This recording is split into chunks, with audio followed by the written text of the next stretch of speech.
A short disclaimer. Let me give you the context, because this didn't happen in a vacuum. Her name was Sarah. We'd met 3 months earlier at a friend's birthday party. The attraction was instant, at least for me. She was beautiful, intelligent, and had this energy that just drew people in. We exchanged numbers that night, started texting, went on our first date a week later. And that's when I made every mistake you can make with a woman you're attracted to. I became too available. She'd text. I'd respond immediately, sometimes within seconds. Didn't matter if I was at the gym, in a meeting, or out with friends. My phone would buzz. I'd see her name, and everything else became secondary. I'd cancel plans with my boys if she wanted to hang out. I'd stay up late texting her, even when I had early meetings the next day. I basically reorganized my entire life around her schedule and her availability. And for a while, it seemed like it was working. We were seeing each other regularly. The chemistry was there. We were intimate. I thought we were building something real. But then, slowly, things started to shift. Her texts became less frequent. Her responses got shorter. She'd take hours to reply, when before she'd been quick. Plans became harder to make. She was suddenly busy a lot. The classic signs every man has experienced, but refuses to see because we don't want to believe what's happening. I could feel her pulling away, and my instinct, like most men, was to pursue harder. I'd text more, ask if everything was okay, try to make plans. Essentially, I went from being too available to being desperate. And that's when I had a conversation with my mentor, an older guy who'd been studying Stoic philosophy for decades. I told him what was happening, expecting him to give me some tactic or strategy to get her back. Instead, he said something that made me uncomfortable. You've given her all your power, and now you're surprised she's not attracted to you anymore. You need to take your power back. And the only way to do that is through complete withdrawal. What do you mean, complete withdrawal? I mean, stop. Stop texting. Stop reaching out. Stop trying. For at least 7 days, maybe longer. Let her wonder where you went. Let her feel your absence. And more importantly, use that time to remember who you are without her validation. Every fiber of my being resisted this advice. But what if she meets someone else in those 7 days? What if she thinks I don't care? What if this is a final nail in the coffin? He smiled. If 7 days of you not texting her makes her find someone else, she was never yours to begin with. And if she thinks you don't care, good. Because right now you care too much. Way too much. That conversation happened on a Sunday night. Sarah had texted me that afternoon. Something casual, low effort. I hadn't responded yet. And that's when I made the decision. I was going to do the experiment. 7 days of complete radio silence. No texts. No social media interaction. Nothing. What I'm about to share with you is what happened day by day. The external events with her. But more importantly, the internal battle I was fighting. Day 1, the panic. Monday, the first day, was pure hell. I woke up and immediately checked my phone. Her text from Sunday was still sitting there, unanswered. That little notification bubble was burning a hole in my brain. My fingers hovered over the keyboard at least 20 times that morning. I'd type out responses, then delete them. I'd compose the perfect witty reply, then close the app. The mental gymnastics were exhausting. Just respond. It's rude not to. You're playing games. This is manipulative. But then I'd remember what my mentor said. You care too much. And he was right. The fact that not texting a girl for less than 24 hours was causing me this much internal chaos proved how much power I'd given away. So I made it through Monday without texting her. But I made a critical mistake. I checked her Instagram multiple times. She posted a story around 2 p.m. at some coffee shop, looking beautiful, laughing with friends. My stomach dropped. Was one of those friends a guy? Was she already moving on? The jealousy was immediate and irrational. I caught myself spiraling and forced myself to close the app. Then I did something my mentor had suggested. I went to the gym, not a casual workout, a punishing one. I needed to burn off this anxious energy somehow, and physical exhaustion seemed like the only option. I squatted until my legs were shaking. deadlifts until my grip was failing, push-ups until my chest was on fire. And something interesting happened. For those 90 minutes, I didn't think about her once. My mind was completely consumed by the physical challenge in front of me. When I got home, exhausted and sore, I checked my phone. No new messages from her. That stung more than I expected. Some part of me hoped that my silence would trigger an immediate response, that she'd double text, that she'd ask if I was okay. But nothing. Day 1 complete. 6 more to go. And already, I was questioning if I could actually do this. Day 2 to 3, the void. Tuesday and Wednesday. The second and third days blurred together in a weird fog of discomfort. The initial panic from Monday had faded, but it was replaced by something worse. Emptiness. I realized how much of my daily routine had revolved around her. Checking her texts, thinking about what to say, planning when we'd see each other next, analyzing every interaction. Now that I'd removed all of that, there was this void. And that void forced me to confront something uncomfortable. What was I doing with my time before her? What did I actually enjoy? What was my purpose beyond getting her attention and validation? I didn't have good answers. My mentor had warned me about this. When you've made someone else the center of your life, removing them reveals how hollow you become. That hollowness is painful, but it's also necessary. It shows you what needs to be rebuilt. So I started rebuilding. Tuesday night. I called a friend I hadn't hung out with in weeks.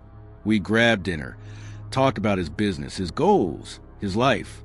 And I realized I'd been a terrible friend lately. I'd been so consumed by Sarah that I neglected my actual relationships. Wednesday, I dug into a work project I'd been procrastinating on. Not because I was distracting myself, but because I genuinely needed to handle it. And without the constant interruption of texting Sarah, I got more done in 3 hours than I'd gotten done in the previous 3 days. But here's what was wild. Even though I was staying busy, even though I hadn't texted her in 3 days, she was still occupying mental space. I'd be in the middle of conversation, and my mind would wander. I wonder if she's noticed I haven't texted. I wonder if she cares. I wonder if she's talking to someone else. The Stoics call this practicing misery in advance, torturing yourself with hypothetical scenarios that haven't happened and might never happen. Marcus Aurelius wrote, "Today I escaped anxiety." Or no, I discarded it because it was within me in my own perceptions, not outside. The anxiety wasn't coming from Sarah or her behavior. It was coming from my own mind, from my attachment to a specific outcome. And on Wednesday night, something shifted. I was lying in bed, and for the first time in 3 days, I felt calm. Not happy, not confident, just calm. The desperate need to text her had faded to a dull background noise. And I thought, maybe I can actually do this. Then, Thursday morning, everything changed. Day 4 of the test. Thursday, I woke up to 3 notifications. My heart jumped before I even looked at the screen. All 3 were from her. 9:47 p.m. Wednesday night. "Hey, you good?" 11:23 p.m. "Did I do something wrong?" 7:12 a.m. Thursday. "Okay, this is weird. Can you just let me know you're alive?" I stared at those messages for a solid 5 minutes. This was it. The moment my mentor had told me would come. "She'll reach out," he'd said. "And when she does, every instinct you have will scream at you to respond immediately, to explain yourself, to reassure her. But that's the test. If you respond out of guilt or fear, you've learned nothing." He was absolutely right. Every fiber of my being wanted to text her back immediately. The guilt was overwhelming. She thinks something's wrong. She's worried. You're being cruel. The fear was worse. If you don't respond now, you'll seem like a psycho. This is the perfect opportunity to re-engage. Don't blow it. But underneath all of that, there was something else. A tiny voice asking, "Where was this energy 3 weeks ago when you were the one double texting? When you were the one asking if you'd done something wrong?" And that's when it clicked. This wasn't about punishing her. It wasn't about playing games or being manipulative. This was about rebalancing the dynamic. For 3 months, I'd been the one pursuing, the one initiating, the one anxious about her responses. and that dynamic had killed her attraction. Now, for the first time, she was experiencing what I've been experiencing. Uncertainty, the discomfort of not knowing, the anxiety of being left on read. And her response? 3 texts in less than 12 hours. I didn't respond, not out of spite, but because I committed to 7 days, and I needed to see it through.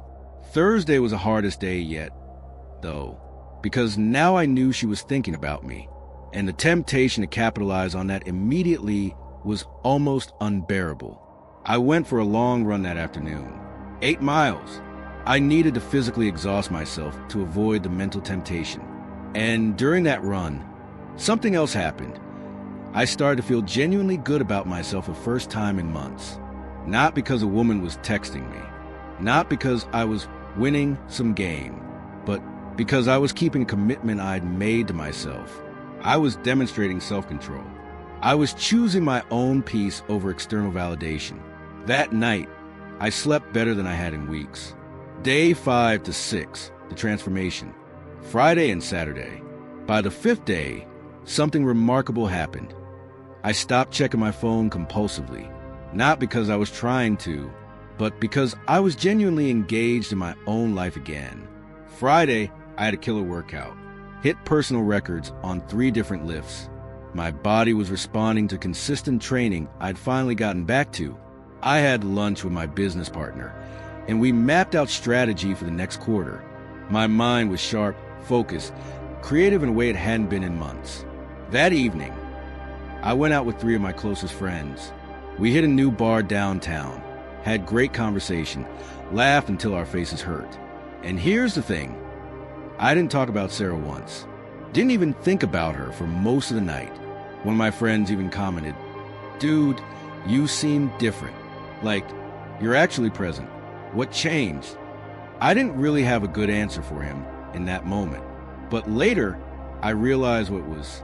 I'd stopped living in the future, waiting for her next text, planning the next conversation, anxious about the next interaction. And I'd stopped living in the past, replaying our last conversation, analyzing what I did wrong, obsessing over how to fix it. I was just here, present, in my actual life. The Stoics have a concept called the dichotomy of control, understanding what you can control versus what you can't, and focusing all your energy on the former. I couldn't control Sarah's attraction to me, her interest level, whether she'd reach out or what she thought of me. But I could control my response to all of that. I could control how I spent my time. I could control whether I lived with dignity or desperation. And for the first time in months, I was choosing dignity. Saturday was more the same. I cleaned my apartment, and I mean really cleaned it, not the half-assed job I'd been doing. I meal prepped for the week. I read for 2 hours, something I used to love but had completely abandoned. I checked my phone periodically, of course. Old habits die hard. She'd sent 2 more texts. Friday afternoon, "I guess you're just done then? Cool." Saturday morning, this is really immature. The shift in tone was obvious. She'd gone from concerned to confused to now annoyed, maybe even a little angry. Old me would have panicked at that tone, would have rushed to explain, to defend myself, to make sure she wasn't mad. But new me, or maybe more accurately, the real me that had been buried under neediness, recognized what this was. She was losing control of the dynamic, and she didn't like it. I still didn't respond. One more day. Day 7, the reckoning. Sunday, 7 days. I'd made it. I woke up Sunday morning feeling different, lighter somehow. Like I'd been carrying a weight I didn't even realize was there, and someone had finally removed it. I made coffee, did some journaling, another habit I'd picked up during the week. And for the first time in 7 days, I really thought about what I wanted to do next. Did I even want to reach out to Sarah? That question surprised me, because a week ago, the answer would have been an immediate, desperate yes. But now, I wasn't sure. I realized that the version of Sarah I'd been obsessing over was partly a fantasy. I'd put her on a pedestal, made her more important than she actually was, and in doing so, I'd made myself less important than I actually was. I was sitting on my couch around 10 a.m., thinking through all of this, when my buzzer rang. I wasn't expecting anyone. I hit the intercom. "Yeah? It's me. Can I come up?" Sarah's voice. My heart rate immediately spiked. This wasn't part of the plan. I'd expected maybe to text her later that day, to re-engage on my terms. But she was here, in person. I buzzed her up. The 30 seconds it took for her to get to my door felt like an hour. My mind was racing. What was I going to say? How was I going to explain? Was she here to yell at me? To break things off officially? I opened the door. She looked different than I remembered.